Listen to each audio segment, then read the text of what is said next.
Supposez que vous venez de vous marier et que, finalement, vous commencez à prospérer après avoir lutté pour vivre sur un budget très serré.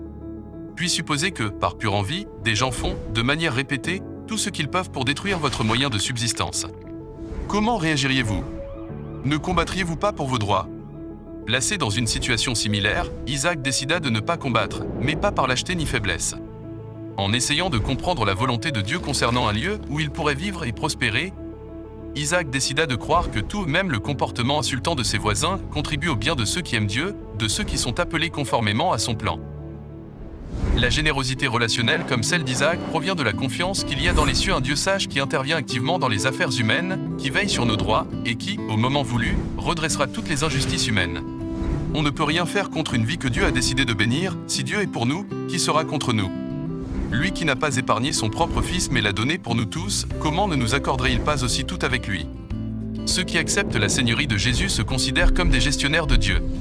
Leur première priorité est d'être les représentants ou missionnaires de Dieu, des ambassadeurs devant leurs semblables, où qu'ils se trouvent.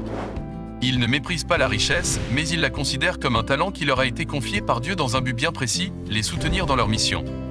Les missionnaires sont fréquemment maltraités et insultés, et certains sont même morts pour la cause de Jésus. Comme Isaac, ils font de leur mieux pour garder de bonnes relations avec ceux qu'ils s'efforcent de sauver. Après tout, comment pourrait-on travailler au salut de ceux qu'on combat? Jésus est notre exemple, lui qui ne fit rien pour revendiquer ses droits ou se délivrer lui-même. Il remit sa cause entre les mains de Dieu.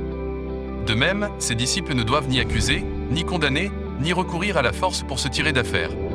C'est seulement lorsque nous serons généreux envers les autres, en abandonnant à Jésus tout désir de gain personnel, et même la préservation de notre vie, que nous pourrons refléter devant l'image de notre généreux Maître. Et si, dans ce processus, nous subissons quelques pertes matérielles, Jésus créditera cette perte à notre compte comme une offrande de bonne odeur qui lui a été faite. À la fin de la journée, il ne nous laissera pas dans le besoin. En réfléchissant l'image de notre Dieu généreux devant les autres, mettons nos désirs à la dernière place et Dieu à la première.